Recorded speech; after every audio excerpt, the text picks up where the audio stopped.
स्वागत है आपका अपने YouTube channel exam star education पे। तो आज का हमारा टॉपिक रहेगा राजस्थान की प्रमुख नदियों के बारे में। राजस्थान की प्रमुख नदियां हैं, उनमें से जो जो प्रश्न बन सकते हैं उनके माध्यम से हम नदियों के बारे में देखेंगे। तो क्लास को लाइक कर दीजिए, चैनल को सब्सक्राइब कर लीजिए। चलते हैं हमारे पहले प्रश्न की ओर। पहला प्रश्न है, राजस्थान में सर्वाधिक स्थायी जल वाली नदी है? चंबल, माही, लूणी, बनास। तो इसका सही उत्तर है चंबल। चंबल नदी सर्वाधिक जल स्थायी वाली नदी है राजस्थान में। अब चंबल नदी की बात है तो चंबल नदी का उद्गम कहाँ से होता है? तो चंबल नदी का उद्गम होता है जानापाव की पहाड़ी, एमपी। कहाँ से होता है? जानापाव की पहाड़ी, एमपी से चंबल नदी का उद्गम होता है। ठीक है। चंबल नदी की कुल लंबाई कितनी है?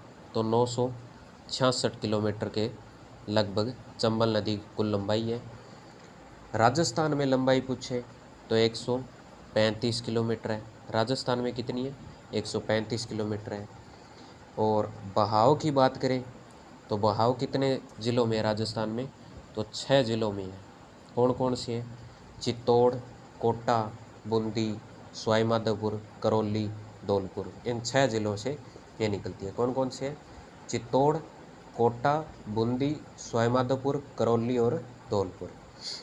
उपनाम की बात करें चंबल नदी के तो एक उपनाम है चरमवंती। राजस्थान की कामधेनु भी इसको बोला जाता है। और इसमें 12 माह पानी चलता रहता है, तो 12 मासी नदी और नित्यवाही नदी भी बोलते हैं। जलप्रपात की बात करें तो इस पर एक जलप्रपात भी है चित्तौड़ में, जो कि चूलिया जलप्रपात है। कौन सा है? चूलिया जलप्रपात, जो कि चित्तौड़गढ़ में है। इसकी 17 से 18 मीटर ऊंचाई है। और राजस्थान में बहने वाली सबसे लंबी नदी भी चंबल नदी ही है। राजस्थान में बहने वाली सबसे लंबी नदी चंबल है। और चंबल की सहायक नदियों की बात करें तो कुराल, मेज, बनास, बामनी, काली सिंध, पार्वती, ये सारी चंबल नदी की सहायक नदियाँ। अब चलते हैं नेक्स्ट पर्सन की ओर। नेक्स्ट प्रश्न है, निम्न में से कौन सी नदी राजस्थान को सर्वाधिक जल की आपूर्ति कराती है? ये पहले प्रश्न RS 2003 में आया हुआ प्रश्न है। तो इसका सही उत्तर है चंबल। चंबल नदी है जो सर्वाधिक जल आपूर्ति करवाती है राजस्थान को। और चंबल के बारे में हमने पिछले प्रश्न पे सारे डिस्कस कर लिए कि इसकी उत्पत्ति कहाँ से होती है। MP के जनापाव पहाड़ी से, लंबाई 966 या 965 किलोमीटर है। कुराल, मेज, बनास, बामनी, काली सिंध, पार्वती ये इसकी सहायक नदियाँ हैं। और इसको राजस्थान की कामधेनु या फिर चरमवंती नदी या नित्यवाही नदी भी बोला जाता है। नेक्स्ट प्रश्न है, सतही जल की दृष्टि से राजस्थान की नदियों का आरोही क्रम क्या है? यानी कि स्थायी जल की दृष्टि से किस में स्थायी जल ज़्यादा है उसके हिसाब से आरोही क्रम पूछा है। यानी कि तो देखते हैं, बनास, चंबल, माही, लूणी। बनास, लूणी, चंबल, माही। लूणी, चंबल, बनास, माही। चंबल, बनास, माही, लूणी। तो इसका सही उत्तर है ऑप्शन 4, यानी कि चंबल, उसके बाद बनास, फिर माही और उसके बाद लूणी। तो चंबल की तो हमने बात कर ली पहले ही। अब करते हैं बनास की बात। तो बनास जो कि बंगाल की खाड़ी में जल ले जाती है और इसका उद्गम है वो राजसमंद से होता है। राजसमंद में खमनोर की पहाड़ियों से। कहाँ से? राजसमंद में खमनोर की पहाड़ियों से इसका उद्गम होता है। और ये भी 6 जिलों इसका बहाव क्षेत्र है, जो कि राजसमंद, चित्तौड़, भीलवाड़ा, अजमेर, टोंक और सवाई माधोपुर। अब इस नदी पर बांध भी बने हुए हैं, जैसे बिसलपुर बांध बना हुआ है एक, जो कि बनास नदी पर है। और बनास नदी का समापन होता है सवाई माधोपुर के रामेश्वरम में, जहाँ पे ये चंबल में मिल जाती है। तो नेक्स्ट प्रश्न देखते हैं,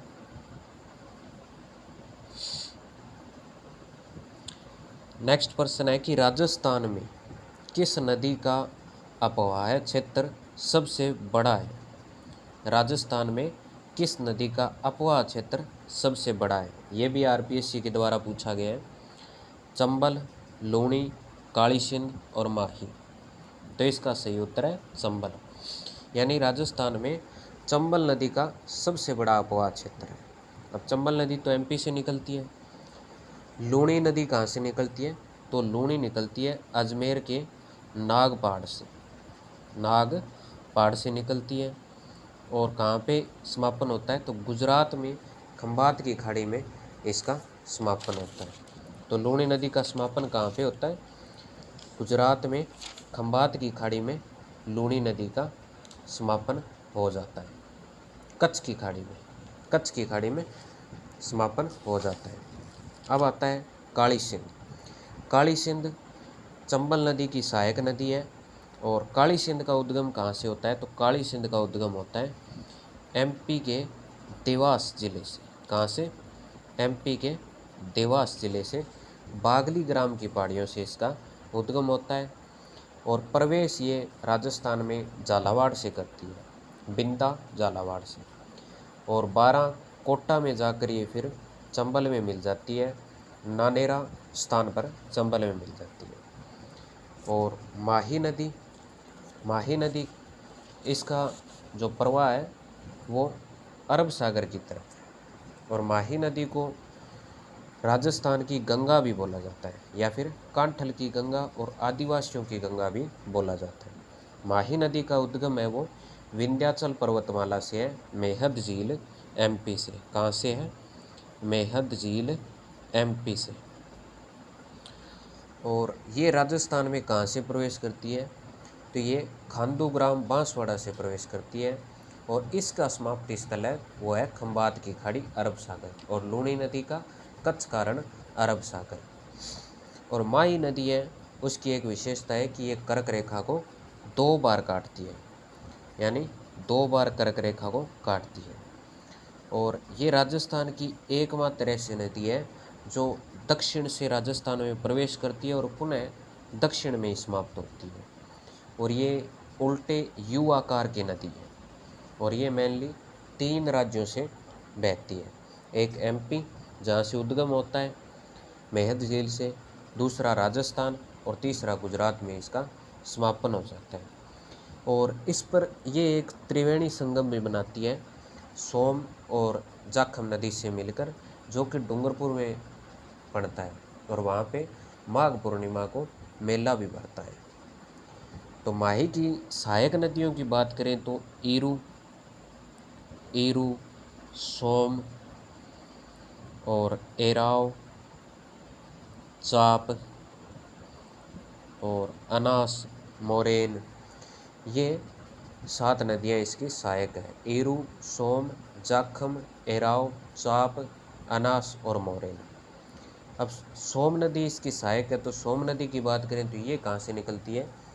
ये उदयपुर की बिच्छा मेड़ा पहाड़ियों से निकलती है और ये वेणेश्वर डूंगरपुर में माही नदी में मिल जाती है। जाखम की बात करें तो जाखम भावर माता की पहाड़ियाँ प्रतापगढ़ से निकलती है और ये भी वेणेश्वर डूंगरपुर में माही नदी में मिल जाती है। नेक्स्ट प्रश्न है, राजस्थान के नदियों के कुल अपवाह क्षेत्र में लूणी नदी का कितना प्रतिशत अपवाह क्षेत्र है? 8.23, 10.40, 12.41, 15.25। तो इसका सही उत्तर है 10.40%। अब लूणी नदी का उद्गम कहाँ से होता है? तो नागपाड़ अजमेर से। अब इसके उपनाम है कि इसको मारवाड़ की गंगा भी बोला जाता है, मारवाड़ की गंगा। और एक कौन सा है? इसको लवणवती बोला जाता है। एक उद्गम स्थल होता है ना इसका, वहाँ पे इसको सागरमती बोला जाता है और अजमेर मैदान में साकी भी बोलते हैं। और इसको आधी मीठी आधी खारी और अंतः सलीला कालिदास की रचना में इसको बोला गया और इसका समापन कच्छ के रण अरब सागर में होता है। और ये भी 6 जिलों से बहती है, अजमेर, पाली, नागौर, बाड़मेर, जोधपुर और जालौर, 6 जिलों से बहती है। तो ये भी 6 जिलों से बहती है, चंबल भी 6 जिलों से और बनास भी 6 जिलों से ही बहती है। इसकी सहायक नदियों की बात करें तो इसकी लीलड़ी, मीठड़ी, बांडी, सूकड़ी, जवाई, सागी और खारी, ये तो है सारी बाईं ओर की। और दाईं ओर से एक ही नदी मिलती है जो है जोजड़ी नदी। कौन सी है?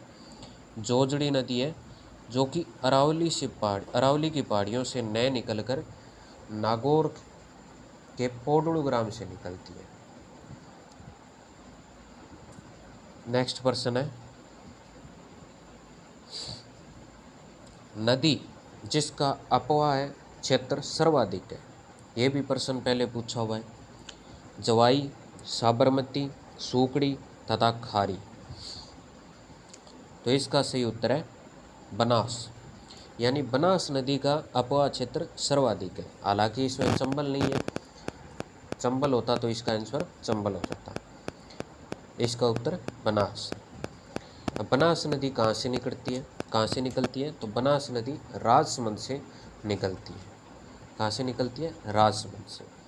साबरमती की बात करें तो साबरमती का उद्गम होता है उदयपुर के जाडौल से।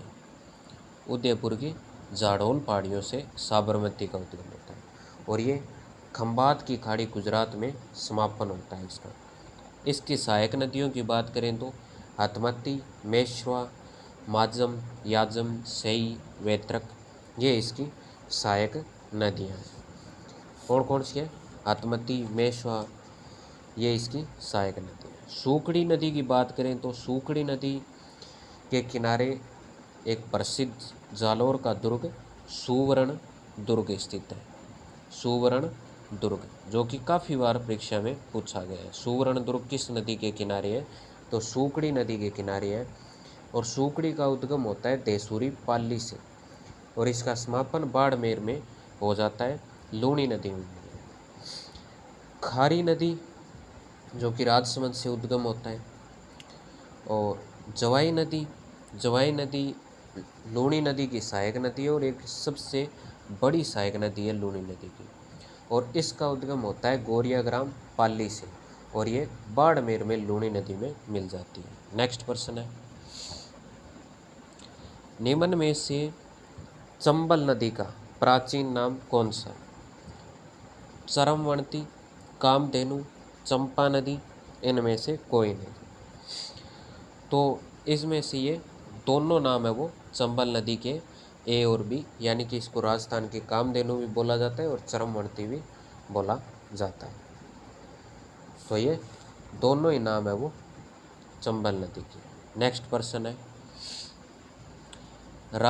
चंबल नदी राजस्थान में कहाँ से प्रवेश करती है? करियाहर के निकट से, चौरासीगढ़ के निकट से, भैंसरोडगढ़ के निकट से और इनमें से कोई नहीं।